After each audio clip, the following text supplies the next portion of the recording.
Second పాత్ర పోషిస్తుంది ఈరోజు బీఆర్ఎస్. ఎందుకు బీఆర్ఎస్ బీజేపీ చేస్తున్న తప్పిదాలను ప్రశ్నించడం లేదు? ఎందుకు నిన్న ధర్నాలో బీఆర్ఎస్కు సంబంధించిన రాజ్యసభ సభ్యులు పాల్గొనలేదు? ఇక్కడికి రాకపోను మేము చేసిన ధర్నాను అవహేళన చేస్తారు.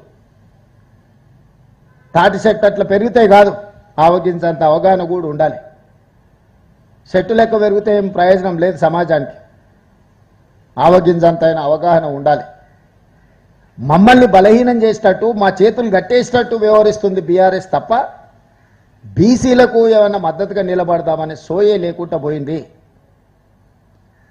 ఈ నేపథ్యంలో బీజేపీ బీఆర్ఎస్ ఏ విధంగా అడ్డుకుంటుండ్రో, ఏ విధంగా బీసీ రిజర్వేషన్లను 50% మించకూడదు అని చట్టం చేయడం ద్వారా బీఆర్ఎస్, 42% బిల్లులను ఆమోదించకుండా బీజేపీ, వీళ్ళిద్దరూ బీసీ ద్రోహులుగా, బీసీ వ్యతిరేకులుగా తెలంగాణ సమాజం భావిస్తుంది.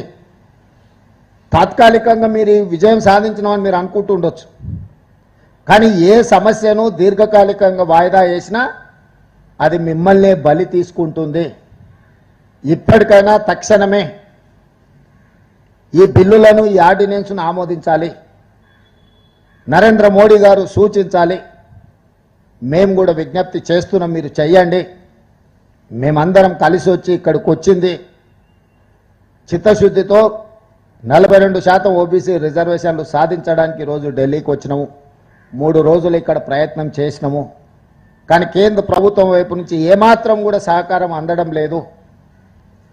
బీఆర్ఎస్ వాళ్ళు పరోక్షంగా నైతిక మద్దతు కూడా బీసీలకు ఇవ్వడం లేదు. వీళ్ళిద్దరు చేస్తున్న దుర్మార్గమైన చర్యల్ని తెలంగాణ సమాజం గమనిస్తుంది. ఖచ్చితంగా క్షేత్రస్థాయిలో వీళ్ళకు గుణపాఠం చెప్పే విధంగా, వీళ్ళు చేస్తున్న తప్పుడు నిర్ణయాలను ప్రశ్నించే విధంగా కాంగ్రెస్ భవిష్యత్ కార్యాచరణ తీసుకుంటుంది. ఈరోజు భవిష్యత్ కార్యాచరణ కూడా వెళ్ళిన తర్వాత పొలిటికల్ అడ్వైజరీ కమిటీ సమావేశాన్ని ఏర్పాటు చేసి ఏ విధంగా ముందుకు వెళ్ళాలి, ఏ రకమైన ఒత్తిడి తీసుకురావాలి, చట్టపరమైన, న్యాయపరమైన, ప్రజాక్షేత్రంలో తీసుకోవాల్సిన కార్యాచరణ మీద హైదరాబాద్కు వెళ్ళి పిఏసీ సమావేశాన్ని ఏర్పాటు చేసి భవిష్యత్ కార్యాచరణను నిర్ణయించడం జరుగుతుంది.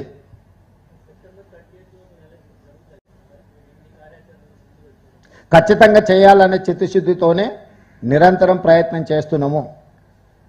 సాధ్యాసాధ్యాలను అన్నిటిని కూడా పరిగణలోకి తీసుకొని పార్టీ ఆ తర్వాత ప్రభుత్వం నిర్ణయం తీసుకుంటుంది ఏ విధంగా ముందుకు వెళ్ళాలనే దాని మీద.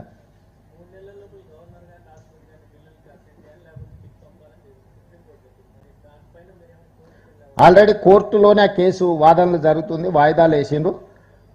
అన్ని రాష్ట్రాల చీఫ్ సెక్రటరీలకు, రాష్ట్ర ప్రభుత్వాలకి సుప్రీంకోర్టు వాళ్ళ యొక్క స్పందనను చెప్పమని ఆదేశాలు ఇచ్చింది. ఖచ్చితంగా ఈ అంశంలో కేంద్ర పార్టీని సంప్రదించి రాష్ట్ర ప్రభుత్వం యొక్క విధానాన్ని కోర్టుకే తెలియజేయడం జరుగుతుంది. ఏమండి 42% ఎట్లా చేయాలి? ఒకవేళ పార్టీ పరంగా చేయగలం, అఫీషియల్గా చేయడానికి లేకనే చట్టం కదా. ఒకవేళ రాష్ట్ర ప్రభుత్వం పంపించిన బిల్లులను గవర్నర్ గారు ఆమోదించుంటే సమస్యనే లేదు. ఆ బిల్లులను ఆమోదించకుండా గవర్నర్ గారు రాష్ట్రపతికి పంపించారు. అందుకోసం ఢిల్లీ రావాల్సి వచ్చింది. ఇప్పుడు పార్టీ పరంగా ఏ నిర్ణయం తీసుకోవాలి, ప్రభుత్వ పరంగా ఏ నిర్ణయం తీసుకోవాలో పిఏసీలో చర్చిస్తాం. మీరు చెబుతున్నది కూడా మా పరిగణలో ఉన్నది. మేము చిత్తశుద్ధితోనే దీన్ని అమలు చేయాలనుకుంటున్నాము.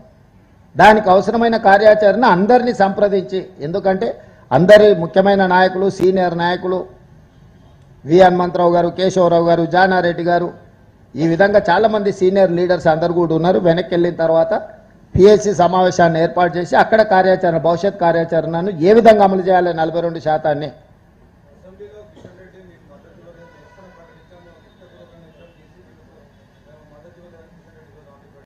ఆడ అసెంబ్లీలో రికార్డు ఉంటుంది. కిషన్ రెడ్డి కాదు కదా, కిషన్ రెడ్డి గారు ఏమైనా అసెంబ్లీ సెక్రటరీనా? కాదు కదా.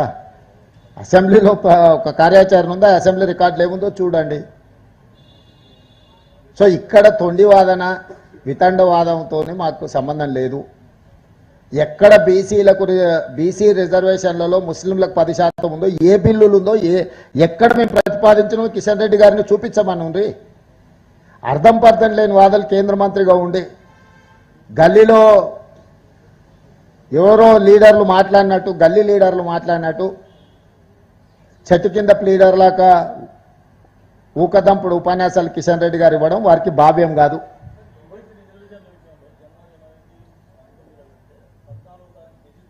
అవును, వాళ్ళకు లేదు, చిత్తశుద్ధి లేదు. ఈడబ్ల్యూఎస్ రిజర్వేషన్లో 10 రోజుల్లో మొత్తానికి మొత్తం అన్ని చట్టం చేసి 10% రిజర్వేషన్లు ఇచ్చిన బీజేపీకి, రైతు వ్యతిరేక నల్ల చట్టాలు ఒకటే రోజులో ఆమోదింపజేసుకున్న బీజేపీకి ఓబీసీ రిజర్వేషన్లు ఇవ్వాలన్న ఆలోచనే లేదు. పోనీ మీకేందైనా ఆలోచన ఉంటే చట్టం చేయండి, పార్లమెంట్లో మీరే చేయండి. 42% ముస్లింలకు మైనస్ చేసి ఓబీసీలకు రిజర్వేషన్లు ఇస్తామని మోడీ గారికి చెప్పి మీరే బిల్లు పెట్టండి, పార్లమెంట్ జరుగుతుంది కదా.